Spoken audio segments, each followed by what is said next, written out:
गीता में अर्जुन को स्वयं भगवान कह रहे हैं कि उस परमेश्वर की शरण में जा, उसके लिए उन संतों के पास जा जो तत्वदर्शी हो। इसी प्रकार हजरत मोहम्मद को उनका अल्लाह कह रहा है कि कोई और पूर्ण परमात्मा है, उसको पाने के लिए उन तत्वदर्शी संत की तलाश कर। वो प्रभु कौन है, ये जानने के लिए कृपया अवश्य सुनिए जगत गुरु तत्वदर्शी संत रामपाल जी महाराज के अमृत वचन।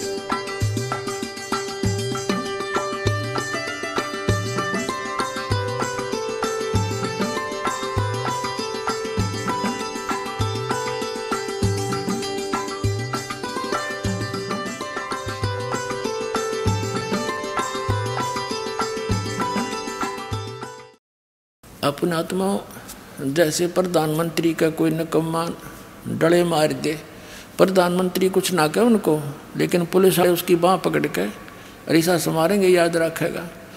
तो इसी प्रकार कबीर साहब तो ये हमारे भगवान हैं, ये तो नहीं दुख देंगे, लेकिन काल फिर उनको बख्शा नहीं, क्योंकि इस डर से कि इस मालिक को इन्होंने ऐसे कैसे कह दिया।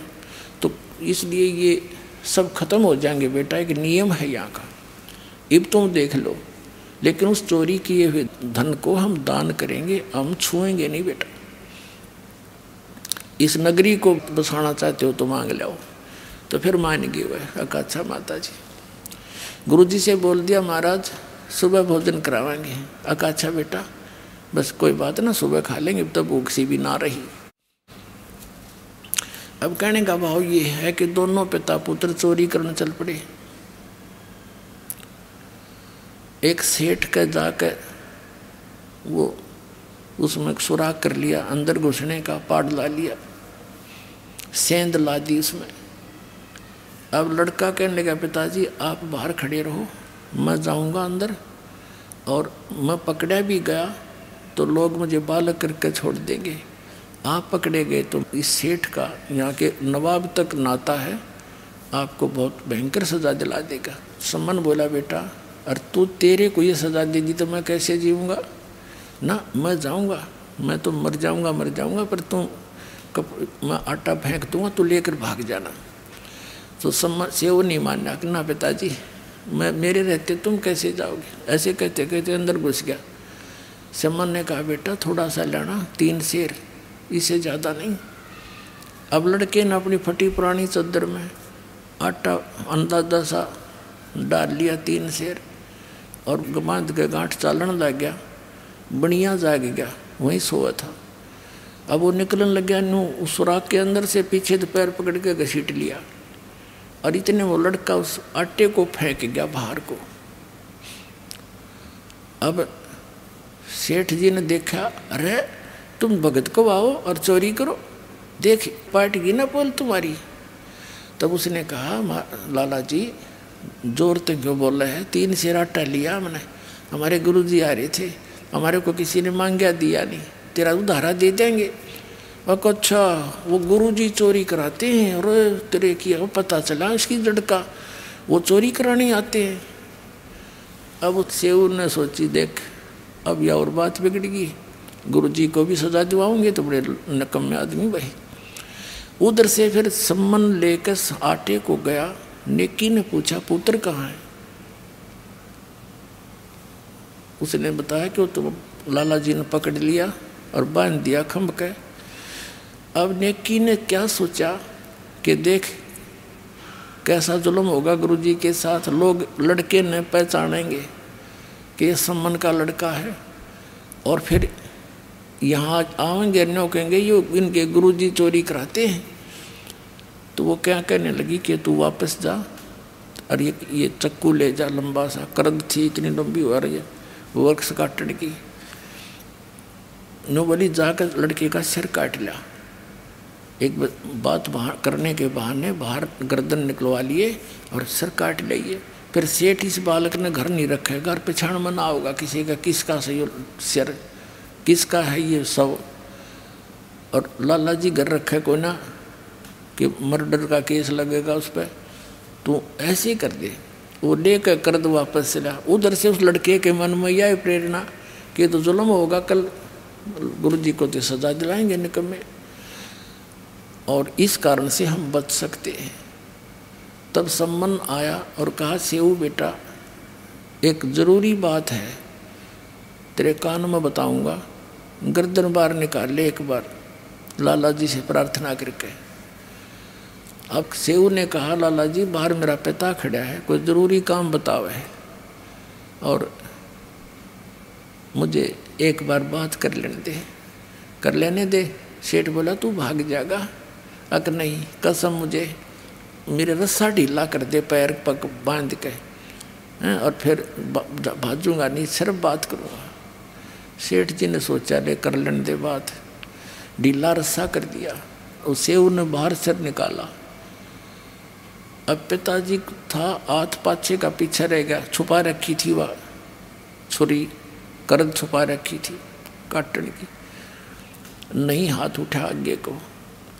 कुछ देर के लिए सतब्ध सा हो गया। तब सेव ने कहा कि पिताजी मेरी गर्दन काट ले, और लाला जी तो गलत बोल रहा है, गुरुजी के साथ आपत्ति कर देगा। अब सम्मन और कोई यहाँ तक कह दिया कि अगर तू मेरा बाप है ना तो मेरी गर्दन काट ले, नहीं तो मेरा बाप नहीं है। इतना कहते उस सम्मन में भी जोश आ गया। बस एकदम तैस में आकर लड़के का सिर काट के और चोटी तो पकड़ ले गया। अब लाला जी ने देखा पापा छन घसीटा तो सिर नहीं उसका, वो डर गया। अब 13/302 का मुकदमा बनेगा। अब उसने घसीट कर उस लड़के की लाश को रातों रात जंगल में बाहर जाके, एक पजावा होता था, पजावा ये कुम्हार लोग पहले ईंटें बनाते थे, उसके ऊपर चारों तरफ वो खड्डे से होते थे मिट्टी खोदने के, उसमें डालाया। अब जब वो संबंध सिर लेकर घर पे आया, नेकी ने कहा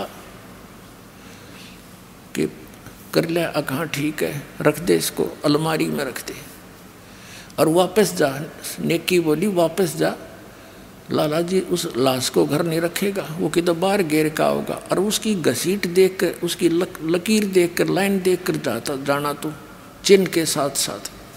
उसने जाकर देखा, सचमुच लाला जी तो घसीट के ले जा रहा था, कच्चे रास्ते होते थे पहले। लाला जी तो आके घेर के डाल के उसको, और अपना जो सुराख था उसको बंद करके, और उस पर रेत रात छड़क के ऐसा कर दिया जैसे कुछ नहीं हुआ था। बैठ गया भीतर, वो उसको लड़के की शव को उठा लिया रातों रात। ऐसे सारे प्रोसेस में उनको सुबह हो गया, यानी घंटा 1.5 घंटा रह गया सूर्य उदय होने में, घंटा का। वो लड़का ला के शव डाल दिया कोठे में पिछली साइड में, और ऊपर फटे पुराने कपड़े डाल दिए, और अलमारी में सिर रखा था लड़के का, कपड़े में लपेट के। अब नेकी बोली, मैं खाना बनाती हूँ, गुरुजी को कह दो जी भूख लाग रही होगी आपको, भोजन खा लो, और भोजन खा के ही चले जाएंगे, जनता किसी ने पता नहीं लगेगा। अब क्या हुआ, भोजन बना दिया, सम्मन ने प्रार्थना करी, 3 पात्रों में डाल दिया। 3 जने थे, परमात्मा थे, 2 उसके सेवक थे उनके, और बैठ के जैसा भी बोरी बारी थी आसन डाल दिया। परमात्मा ने कहा, बेटा इनको 6 जगह कर दो, सारे बैठ के इकट्ठा खावांगे। अब सम्मन ने सोची अब बात खुलेगी, गुरुजी को पता लग गया तो ये रोटी नहीं खाएंगे, घर पर लाश और ईट खाना कैसे खाएंगे, ये तो बहुत बूंदी बनी भाई, हम तो फिर अधूरे रह गए, भोजन नहीं करवा सके परमात्मा को। अब उसने क्या किया, 500 में डाल दिया, 500 में, और बैठ के परमात्मा ने कहा एक और, इसी को 1 में और बनाओ, इसी में से 5 बनाओ, 6 बना दो। तो समन ने कहा जी बच्चा तो कहीं खेलने गया होगा, पता नहीं कब आएगा। अकना मैं जो कहूँ ऐसे कर दो बच्चा। अब उन्हें कर दिया। तब परमात्मा ने आवाज़ लगाई कि आओ सेऊ जी मिलो, ये प्रसाद प्रेम। बेटा सिर कटा करें चोरों के, साधों को न तकसेम। कहते हैं सेऊ दड़ पे शीश चढ़ा और बैठा पंगत माही, नहीं निशानी गर्दन के वो सेवक नाही। माता पिता ने कुर्ता टाटा के देखे गमीज का गला कि वही लड़का है। अंदर जाके देखा वहाँ वो रक्त पड़ा था, बोरी खाली पड़ी थी, वहाँ सब नहीं था और लड़के के निशान भी नहीं और अपना हाथों काट रखा। कहते नहीं गरायरा गर्दन पे यो ओ सेवक नाही। बोलो सतगुरुदेव।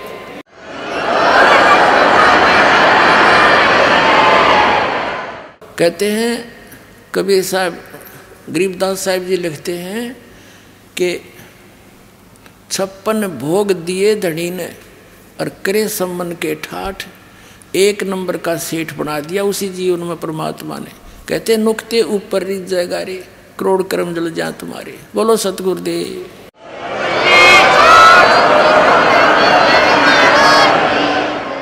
अब सम्मन के मन में ऐसी चोट लगी कि हे भगवान जब मेरे धन होता मन पुत्र नहीं काटना पड़ता, हे भगवान मेरे पास धन होता मन बेटा नहीं काटना पड़ता। उसके बाद एक सदमा सा हो गया। तो परमात्मा ने उस कारण से उसको धन दे दिया और साथ में ये भी कहते रहते थे बेटा यो धन अच्छी चीज़ नहीं, नेकी और सेव। उनके तो बात आ गई समझ में। उन्होंने तो उस धन का की तरफ ध्यान नहीं रखा, अपना मोक्ष चाहा, वो दोनों तो मुक्त हो गए। अब सम्मन के रहेगी कसरवा। अगले जन्म में फिर वो 9 शेरवा का बादशाह बनाया, राजा बना अगले जन्म में। उससे अगले जन्म में फिर अब्राहिम सुल्तान अधम बलख बुखारे का राजा बना। फिर जाके परमात्मा ने फिर वह हंस पकड़ा। अरे निकम्मे, मैं कितना ज्ञान दिया करता तो फिर वहीं का वहीं रह गया।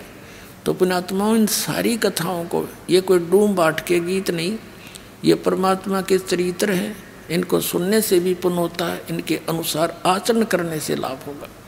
अब हम आते हैं उस प्रसंग पे। तो वो प्रसंग बीच में आ गया था कि भगवान पर विश्वास करने से नुक्ते ऊपर रिझ जाएगा रे, करोड़ कर्म जल जाए तुम्हारे।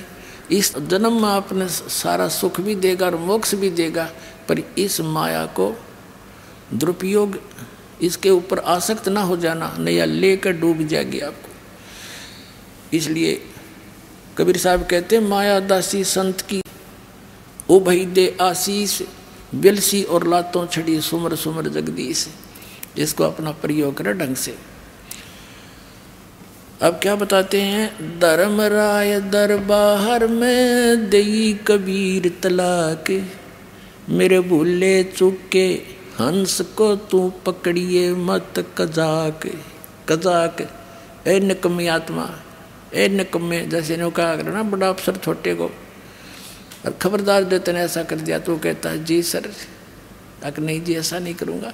तो धर्मराज को, यहाँ के चीफ जस्टिस को, इस ब्रह्मांड के चीफ जस्टिस को कबीर परमात्मा ऐसे डांट लगा रहे हैं। और वो क्या कह रहा है, बोले पुरुष कबीर से धर्मराय कर जोड़े, तुमरे हंस को पकड़ो नहीं मुझे दुआ ही लाख करोड़े। आपके हंस ने नहीं पकड़ो दाता। फिर क्या बताता है कि जिन्होंने आपकी शरण में आने से पहले जो पाप इकट्ठे कर रखे हैं, ये परमात्मा उनके आधार से तो मैंने उनको दंडित करना पड़ेगा, मेरा विधान है। तब परमात्मा ने कहा था कर्म भरम ब्रह्मांड के मैं पल में करहूने से, जिन हमारी दो ही दई सो करो हमारे पैसे। मेरे हंस का तू लेखा जोखा मत कर देना। जिसने तेरे पे उनके जो पहले किए हुए पाप हैं 1 मिनट में सब नाश कर दूंगा, खत्म कर दूंगा, कैंसिल कर दूंगा। कहते हैं जब ही सतनाम हृदय धरो भयो पाप को नाश, जैसे चिंगारी अग्नि की भाई पड़े पुराने घासे। लाखों टन घास पड़ा उसका, एक माचिस की सीख जला कर लगा दो सारे को फूंक कर राख बना देगी, चलेगी आंधी तूफान, साफ हो जाएगा, समाप्त हो जाएंगे। तो परमात्मा कहते हैं मेरे हंस की जो पहले के कर्म हैं तेरे अकाउंट से मैं खत्म कर दूंगा। क्या बताते हैं? शिव मंडल ब्रह्मापुरी चाहे विष्णु लोक में हो, हमरे गुण भूले नहीं तो आन छुटाऊं तो। अपना आत्माओं आप धीरे धीरे समझ जाओगे। अभी तो बच्चे हो, कोई पहली कक्षा का है, कोई दूसरी कक्षा का, किसी ने आज प्रवेश ही पाया है। और जो पुराने हो गए उनके तो हृदय में दास जो वचन बोलता सारी 100% सत्य सिद्ध होते हैं, स्वीकार्य होते हैं, आपको भी हो जाएंगे। यो ज्ञान आज तक आपने सुना को नहीं है, पूरे विश्व में ज्ञान नहीं। अब क्या है, ये है वो प्राइम टाइम मोक्ष का और भक्ति यथार्थ कराने का। आपकी परमात्मा के बच्चों से परमात्मा ने अब भक्ति करानी है। पूरे विश्व के प्राणी जो मनुष्य शरीर धारण करते रहेंगे उनको ये सतनाम मिलता रहेगा और इसी से मोक्ष होना था। ये अभी तक छुपा रखा था। ये सतनाम आज तक इस दास के अतिरिक्त या उन महापुरुषों के अतिरिक्त जिन्होंने सीधे भगवान मिले थे उनको दिया था। सतनाम जाप भी दिया था, सार नाम भी बताया था, लेकिन उनको आगे देने को मना कर दिया था, किसी को जिक्र भी नहीं करना। धर्मदास मेरी लाख दुहाई, ये सार शब्द की दबार न जाई, सार शब्द बार जो पढ़ी या बिचली पीढ़ी हंसनी तरही। ये बिचली पीढ़ी आ गई, प्रथम पीढ़ी थी जो परमात्मा आए थे 600 वर्ष पहले, और ये बिचली पीढ़ी अब हजारों वर्ष चलेगा ये सतमार्ग, और पूरे विश्व में सतयुग जैसा माहौल बनेगा। इस माया की दौड़ से वापस हटेंगे, प्यार से रहा करेंगे, सबको पता चल जाएगा हम कहाँ बैठे हैं और क्या इकट्ठा कर रहे हैं। जब भगवान को खोजते किस लिए हैं कि वो हमें सुख दे, हमें निर्धन को धनी करे, तो फिर ये भगवान मिल गया क्यों ना करेगा, वो गुण उसके अंदर विद्यमान है। तो फिर हमें विश्वास होगा, रोज सुख होंगे तब विश्वास भी होगा। सुख जब होंगे जब हम दृढ़ रहेंगे, भगवान को छोड़कर अन्य किसी की उपासना नहीं करेंगे, नियमित रहेंगे, सारे सुख आपको डेली दिया करेगा, न्यारे न्यारे पल पल पर आपको दिखाएगा कि ये मैंने सुख दिया है, ये मेरा किया हुआ काम है, तुम्हारा यहाँ पृथ्वी पर नहीं हो सकता था। तो फिर क्या होगा? तो ये वो समय है, और इस समय में आपको वो तीनों टाइप का कंप्लीट कोर्स मिल गया। प्रथम मंत्र, फिर वो सतनाम 2 अक्षर का, फिर सार शब्द, वो सार नाम बाद में दिया जाएगा आपको जब आप योग्य हो जाओगे। अब तो दास इसलिए थोड़ा सा समय अधिक ले रहा है इस सार नाम के देने में कि कुछ ऐसा ना हो जाए कि एक आधा दुष्ट व्यक्ति इस प्रारंभ में 1-2 यहाँ से छोड़ गया, तीनों नाम ले गया, और फिर वो एक कहीं आप ना देने लग जाए, को अधिकारी तो है ही नहीं।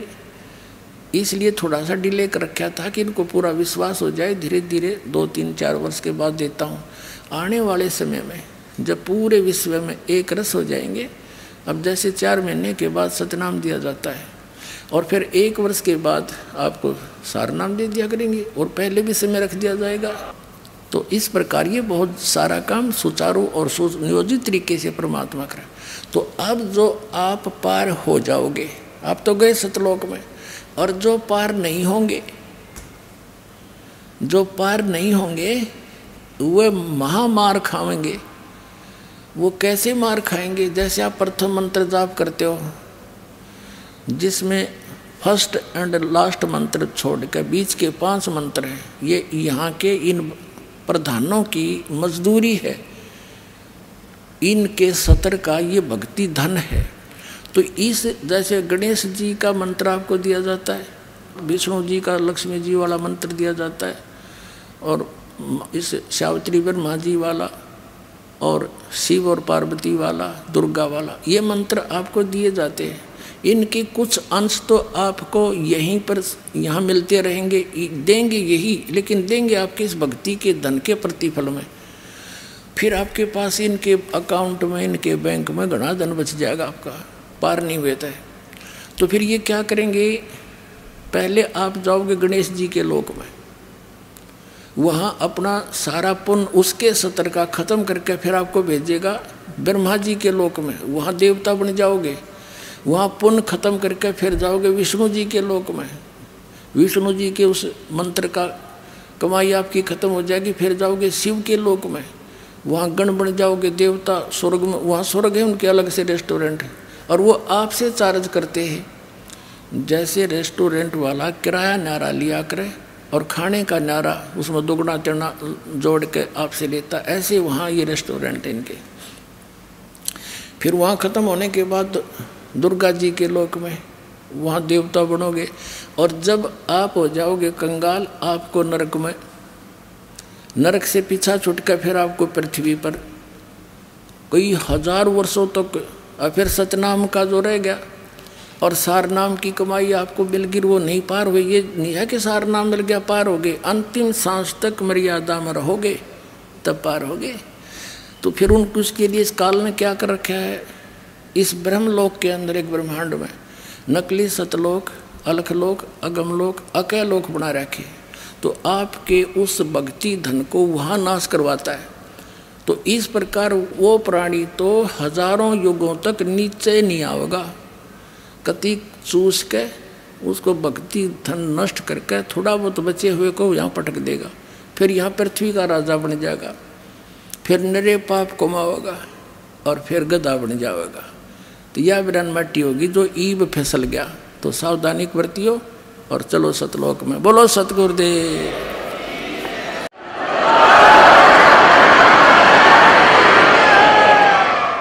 अब कबीर साहब कहते हैं कि शिव मंडल ब्रह्मापुरी चाहे विष्णु लोक में हो, हमरे गुण भूले नहीं तो आन छुटाऊं। तो जैसे गलती से कोई रह गया और वहाँ जाकर उसका याद आ गया कि हम तो गलत कराए, गुरुजी बताया करते थे, यहाँ तो हमारी पूंजी धन नष्ट होगी।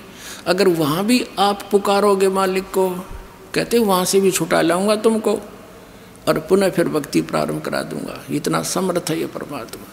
बोलो सतगुरुदेव। अब आज के जो सत्संग का निष्कर्ष ये है पुण्यात्माओं, समर्थ का शरणागत हो रंग होरी हो, कदे न हो एकाज राम रंग होरी हो।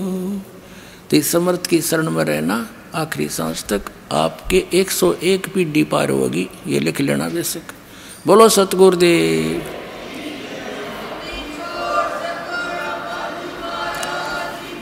परम पिता परमात्मा पूर्ण ब्रह्म सारी सृष्टि के रचनहार सत्य पुरुष कबीर परमेश्वर जी की असीम रजा से आप सभी पुण्यात्माएं परमात्मा की ये अमर कथा सुनने के लिए उपस्थित हुए। पुण्यात्माओं, लाल की कीमत को पारखी ही जान सकता है, जौहरी ही जानता है। लाल को स्वयं पता नहीं होता उस कितनी कीमत का है। आप उन परमात्मा के उन लालों में से हैं जिनके विषय में बताया है कि लखबर सूरा जूझ ही लखबर सावत दे, लखबर यति जिहान में तब कहीं सतगुरु शरणा ले। युगों युगों के आप इतने पुण्यकर्मी प्राणी हैं, न जाने कितनी बार ऐसे महान कर्म किए हैं आपने, जनता के अंदर आप बहुत घने प्रसिद्ध हुए, क्योंकि जो नेक आत्माएं होती हैं वही शुभ कर्म किया करते हैं, परमार्थ में शीश दिया करते हैं। लखबर सूरा जूझ ही, सूरवीर व्यक्ति वो इतना पुण्यकर्मी प्राणी होता है, पिछले पुण्यों के आधार से ही प्राणी अपने प्रत्येक धर्म कर्म पर दृढ़ रह सकता है।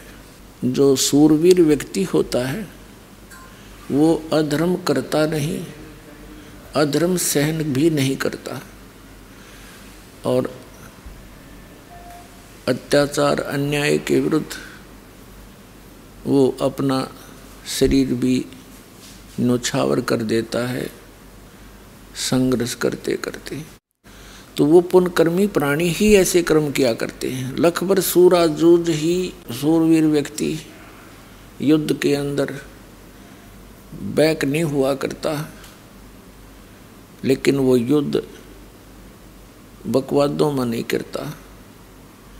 सिर के ऊपर से पानी चला जाता है तब ही वो कोई ऐसा स्टेप उठाया करता है।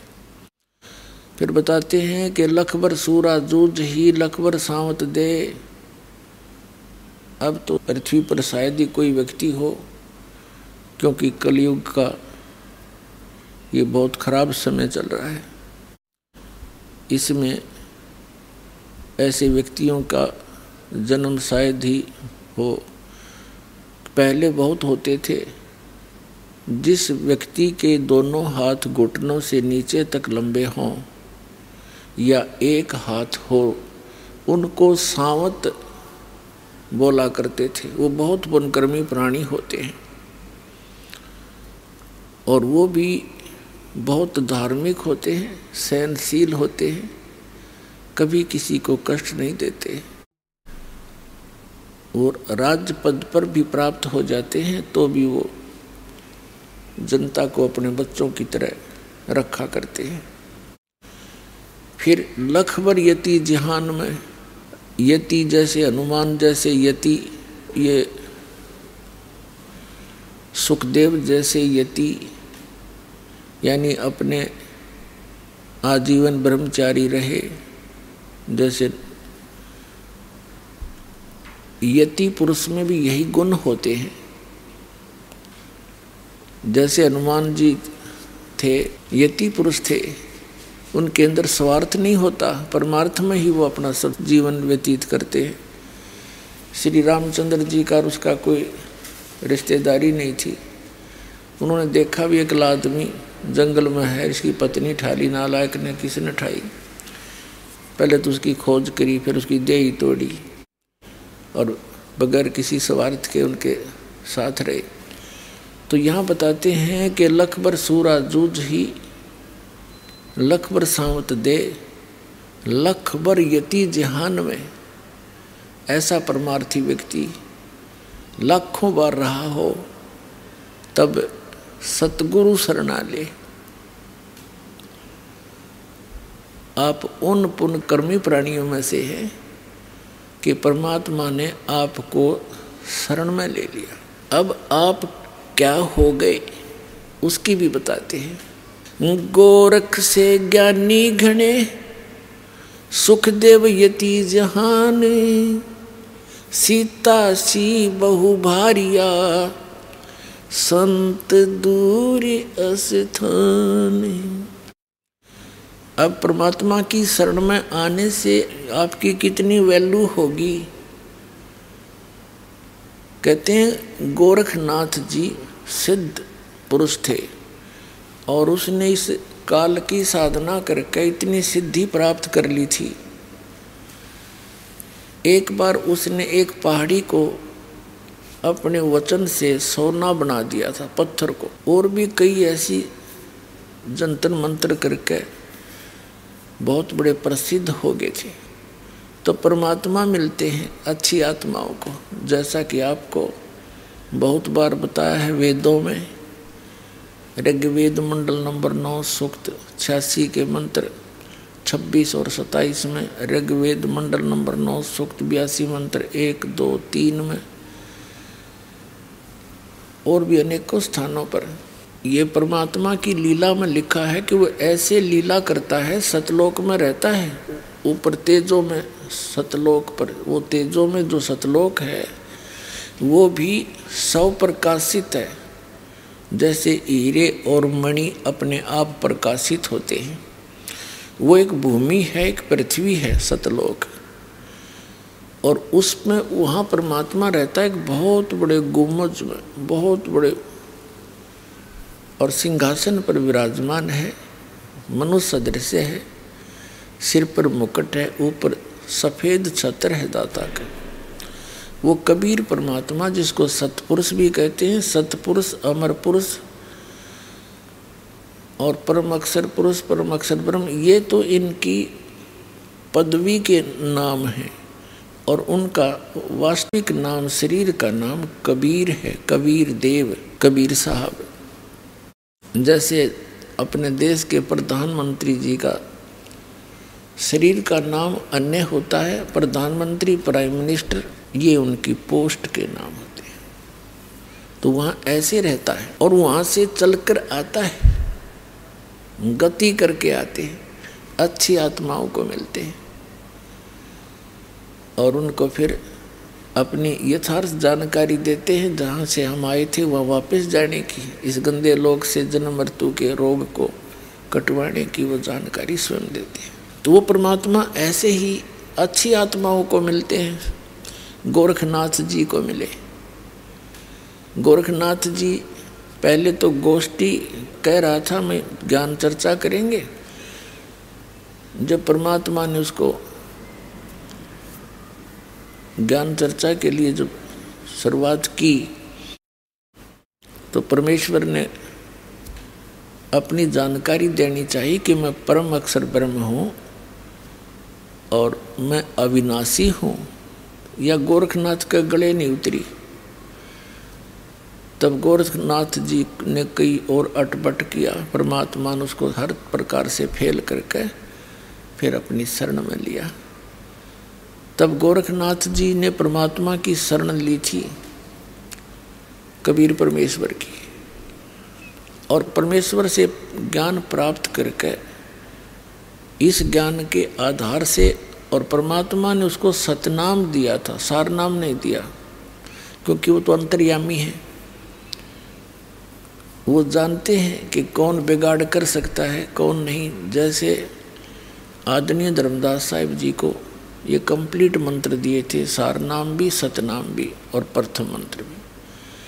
आदरणीय नानक साहिब जी को, आदरणीय मुल्कदास साहिब जी को, आदरणीय दादू साहिब जी को, आदरणीय गरीबदास साहिब जी गांव छुरानी जिला झज्जर वाले को, आदरणीय गीसा दास जी साहिब गांव खेखड़ा जिला मेरठ उत्तर प्रदेश वाले को, इनको तो कंप्लीट कोर्स दिया था, लेकिन इनको सख्त हिदायत दे दी थी कि तुमने आगे किसी को सतनाम भी नहीं देना है और ना ही ये सारनाम की झलक किसी को बतानी नहीं, क्योंकि आने वाले जो समय हमारा सही है, निर्धारित समय, ये निर्धारित समय है बिजली पीढ़ी का। इस समय तक इन सभी मंत्रों को और इस यथार्थ ज्ञान को गुप्त रखना था। नहीं तो ये काल ने कहा था कि कलयुग में मैं तेरे नाम ते, सतलोक और सचखंड के नाम ते और कबीर और अमर पुरुष के नाम ते मैं अनेक पंथ चलाऊंगा, और उन पंथों में ज्ञान तो कहेंगे वो सतलोक और सचखंड का, और नाम देंगे सारे काल के। तो ये सभी के सभी मेरे ही जाल में फंसे रहेंगे। ऐसी व्यवस्था कर दूंगा जब तुम आओगे कलयुग में, क्योंकि काल ने कबीर परमात्मा से एक प्रार्थना करके वचन प्राप्त किया था कि 3 युगों में, सतयुग, त्रेता, द्वापर में जीव कम ले जाना परमात्मा। और परमात्मा को भी मालूम था कि जब तक ये जीव घना दुखी नहीं होलेगा तब तक ये भगवान नहीं ढंग से बच सकता। और सतयुग, त्रेता, द्वापर तक पुनकर्मी प्राणी आते हैं, उनको विशेष दुख नहीं होता, ना शारीरिक कष्ट होते हैं, ना किसी चीज़ का विशेष अभाव होता है। तो फिर वो जो भी साधना कर रहे होते हैं उनको मिलता है पिछले संस्कार प्रारब्ध से सब सुविधाएं, सब सुख, पुत्र पुत्री, सब सुविधा हो जाती है। तो वो ये सोचते रहते हैं कि हम जो पूजाएं कर रहे हैं इन्हीं से हमें लाभ हो रहा है। तो परमात्मा ने जानबूझकर उसको दे दिया था, बालक है, ये मांग क्या सकता है। 3 युग में जीव थोड़े ले जाना, मालिक को भी मालूम था कि ये ना करें भक्ति मेरे आड़ी 3 युग में, और कलयुग में ये महादुखी हो जाएंगे। और जो साधना ये कर रहे होंगे इन नकली संतों द्वारा बताई हुई, उससे इनको लाभ होना है नहीं, और पिछले पुण्य इनके हैं ही नहीं, होंगे ही नहीं। कलयुग में तो इतने अमकति सतयुग, त्रेता, द्वापर से अपने पुण्यों को नाश करते करते यहाँ तक पहुँचते। तब परमात्मा को पता था कि उस कलयुग के बिचली पीढ़ी के समय में ये सभी उस काल के जो फैलाए हुए जाल में सब संतों पंथों के पास घूम फिर कर उनके ज्ञान को सुन सुना कर ये सारे थक चुके होंगे और स्थिति ज्यों की त्यों होगी।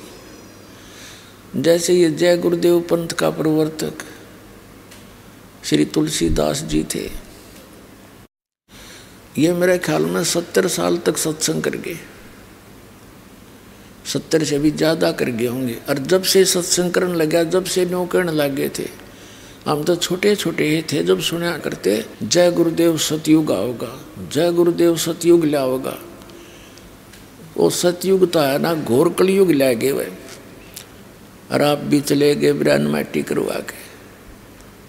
अपने आत्माओं ना उनकी साधना ठीक, ना उनका ज्ञान कोई भगवान वाला, ना उन्होंने कोई सदग्रंथोद्धार मान्या। अपनी लोक वेद सुनी सुनाई उस शिवदयाल की दंत कथा से लाखों करोड़ों जीव काल के मुंह में डाल दिए। अब जो दास बताना चाहता उस प्रसंग पर आते हैं कि अब ये जितने भी काल के पंथ थे, काल ने कहा था 12 पंथ करूँ मैं साझा, नाम तुम्हारा ले करूँ आवाजा। जब परमात्मा ने यस कर दी कि ठीक है 3 युगों में जीव ले जाऊंगा थोड़े, और चौथे युग में कलयुग में जब आओगा तब मैं अपने हंसों को ले जाऊंगा। तब उसने ये एक प्रार्थना और करी थी इस काल भगवान ने कि भगवान आप जबरदस्ती ना करना, बलपूर्वक ना ले जाना, अपनी शरण में बलपूर्वक ना लेना, आप अपना ज्ञान देना, आपके ज्ञान को स्वीकार करे, आपकी साधना करे, आपका हमारी साधना करे, वो हमारा वो मेरा ही रहे। परमात्मा को भी पता था कि जब तक ये मेरा ज्ञान और मेरी भक्ति नहीं करेंगे तो मेरे होंगे कहाँ से। तो ये यस कर दी थी दाता। तब एकदम तेवर बदल गया और लगा कहने के परमात्मा कबीर जी अपने ही पुत्र जोगजीत के रूप में आए हुए थे। तो कहा था इस काल ने कि जाइयो जोगजीत संसारा, बेशक चला जाइए संसार में जाकर। कबीर साहब ने कहा था कि मैं इस उद्देश्य से आया हूँ अपने पुत्र जोगजीत के रूप में कि पिता ने भेजा हूँ, और मैं इस उद्देश्य से आया हूँ नीचे जाकर बताऊँगा कि तू काल है और तू भगवान नहीं है, और तूने अपने आप को भगवान सिद्ध कर लिया। मूला माया मग में बैठी हंसा चुन चुन खाई, ये जोत स्वरूपी कहे निरंजन में ही करता भाई। एक न करता दो ना करता नौ ठहराए भाई, और 10वां भी धुंधर में मिल जा सत कबीर दुहाई। तब परमात्मा ने कहा था कि मैं नीचे जाके बताऊंगा और सबको यथार्थ ज्ञान कराऊंगा कि परमात्मा कोई और है, उसकी ये साधना है, ये ज्ञान है। उनको सतनाम दूंगा, सार नाम दूंगा, और तेरे काल के जाल से निकाल कर सतलोक वापस ले जाएंगे। तब उसको दुख हो गया इस बात का, कहने लगा जब तुम्हारा समय आओगा ना कलयुग का, इनको ऐसा कर दूंगा, भक्ति योग नहीं छोड़ूंगा। अब जैसे आदि शंकराचार्य जी के बाद पवित्र हिंदू धर्म में मूर्ति पूजा और श्री राम और श्री कृष्ण की भक्ति चरम सीमा पर करवा दी। कित मंदिर बनवा के, कित तीर्थ बनवा के, कित केदारनाथ बनवा के इस काल ने कति विघ्न तार दिया। तो क्या कहा था कि 12 पंथ करूँ मैं साझा, और नाम तुम्हारा ले करूँ आवाजा। 12 पंथ नाम जो ले ही मेरे मुख में आन समोही, या और अनेक पंथ चलाऊं, या विद जीवों को भरमाऊं। जाओ जोग जीत संसारा, जीव न माने कहा तुम्हारा। जीव तुम्हारा कहा न माने, और हमरी ओढ़ हो बाद बखाने। अब परमात्मा ने कहा था कि ठीक है, वो आन दे कलयुग का बिचली पीढ़ी का समय, तब मैं अपना एक दास भेजूंगा। परमात्मा ने कहा था जब बिचली पीढ़ी का समय आएगा और 5500 वर्ष कलयुग बीत जाएगा, तब मैं अपना एक अंश बेचूंगा, और फिर वो पूरा ज्ञान समझावेगा। और उस समय तक मालिक को मालूम था कि ये काल के द्वारा प्रेरित जितने भी संत और पंथ हैं ये चरम सीमा पर होंगे। इनके द्वारा दिए गए ज्ञान और भक्ति विधि की पुस्तकें बन चुकी होंगी। और जब मेरा दास जावेगा इनकी सब की पोल खोल देगा, सदग्रंथों से मिलावेगा और इनके थैलों के झाड़े ले लेकर खोल खोल के दिखाओगा, देख भाई इसमें ये माल है।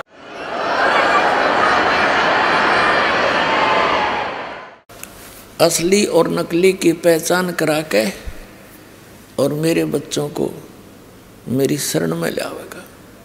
तो वो समय ईब आ गया। तो जैसे गोरखनाथ जी को पता था कि यू कड़ी बिगाड़ेगा, उसको केवल सतनाम दिया था, वो 2 अक्षर का, सार नाम नहीं दिया। और उस परमात्मा के ज्ञान को लेकर और सतनाम के आधार से उसने प्रचार शुरू कर दिया। और वाह होगी, गोरख जैसा विद्वान नहीं, हम तो इस ऐसे हैं, अर्दी की गांठ लेकर और पंसारी का बोर्ड लगा लेते हैं। तो जिस कारण से आदरणीय गरीबदास साहिब जी कह रहे हैं परमात्मा कबीर जी से प्राप्त उस संपूर्ण स्पिरिचुअल नॉलेज के आधार से कि गोरख से ज्ञानी गणे, ज्ञान से क्या बात बनेगी जब समाधान नहीं है। गोरख से ज्ञानी गणे और सुख दे यति जहान, सीता सी बहु भारिया और संत दूर स्थान है। कहते हैं गोरख जैसे विद्वान बतेरे पा जाएंगे, अटपट करनी है। और सुखदेव ऋषि जैसे भी बहुत से यति पुरुष मिल जाएंगे। और सीता जैसी पतिव्रता पत्नियों की भी कमी नहीं है संसार में, लेकिन कमी है तो संत की कमी है। कहते हैं गोरख से ज्ञानी गणे और सुख दे यति जहान और सीता सी बहु भारिया और संत दूर स्थान, यानी संत भक्ति मार्ग में ये बहुत दूर घर हैं जो, तो आप वो भक्त वो संत बन गए। संत सोए जो सीधा चाले, यानी मार्ग भी सीधा हो, बकवाद भी छोड़ दे। तो ये जो आप आज इस परमात्मा की शरण में आए हो,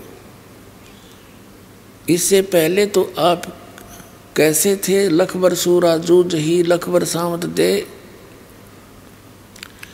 और लखबर यति जहान में रहा हो तब सतगुरु शरण ले। तब ऐसी पुण्यात्माओं उस परमात्मा कबीर जी की शरण में आती हैं।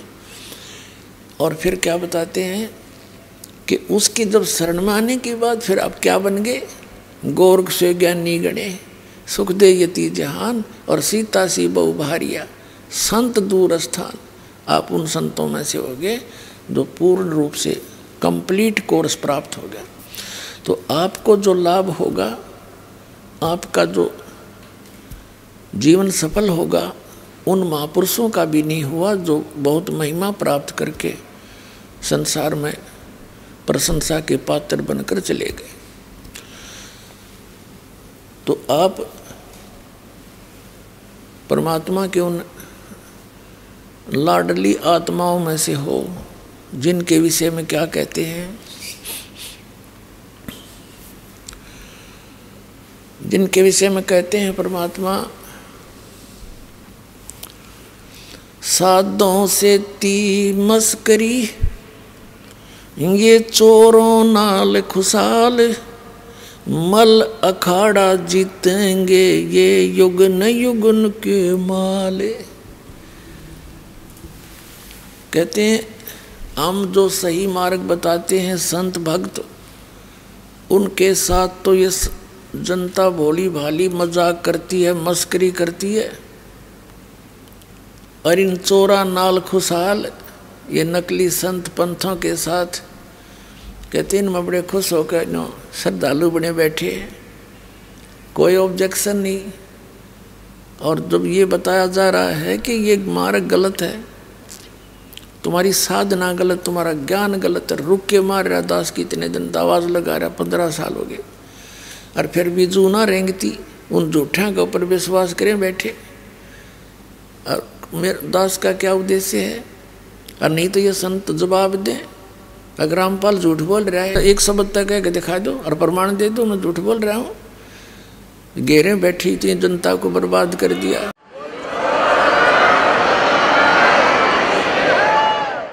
और क्या कहते हैं कि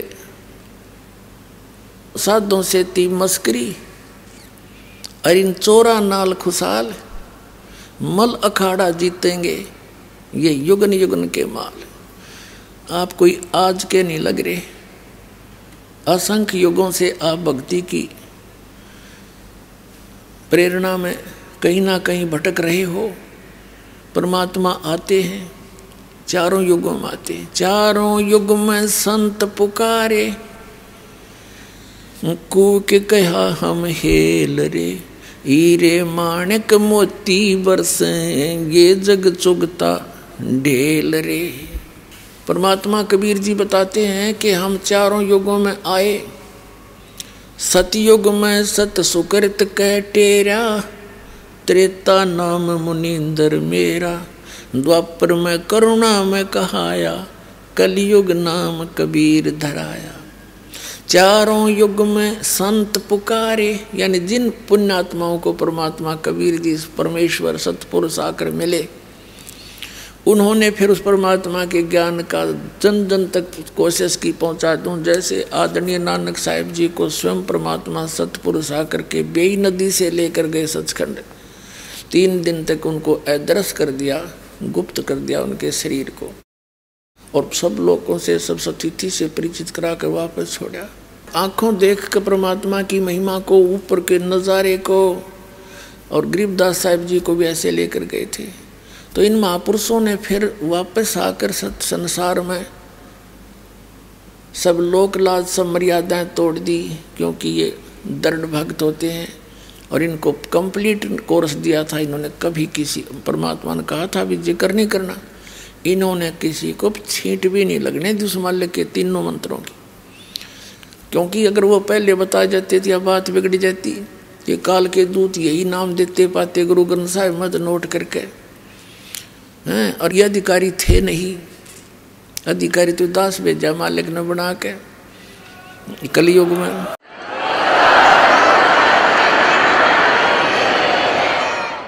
और अनधिकारी से बनाया हुआ पासपोर्ट काम नहीं आवा, पूरा एयरपोर्ट पर जेल में जागा फिर वो। तो ये अनधिकारी थे सारे। तो ये राधा स्वामी पंथ कहाँ से चला, इनके इतिहास देख लो, पढ़ाया था आपको कल। शिवदयाल जी जो थे राधा स्वामी पंथ के प्रवर्तक हैं, और ये पंजाब के रहने वाले थे, आगरा में रहने लगे। गुरु ग्रंथ साहिब को पढ़ा करते, कबीर साहिब की वाणी पढ़ा करता। जैसे भी इसने समझ मत आई, कोई नाटपट करके यो इतना बखेड़ा पैदा कर गया। अगर ये गुरु ग्रंथ साहिब में ये मंत्र होते तो यो यही मंत्र चालू कर जाता। और वो अधिकारी था नहीं, क्योंकि उसका कोई गुरु नहीं, और गुरु भी हो तो उस परंपरा से हो। तो यही नाम ये आज दे रहे होते। दास कैसे डिफ्रेंशिएट करता, फिर आज आपको कैसे विश्वास दिलाता ये नकली ये असली। तो उस दिन परमात्मा ने कहा था, धर्मदास मेरी लाख दुआई, एक तो सार शब्द की दबार नहीं जाई, दूसरे कहा था सार शब्द बार जो पढ़ी या बिचली पीढ़ी मेरे हंस नहीं तढ़ी। फिर कहा था धर्मदास मेरी लाख दुआई, ये मूल ज्ञान की दबार न जाए। ये मूल ज्ञान जो दास आपको बता रहा ये है मूल ज्ञान।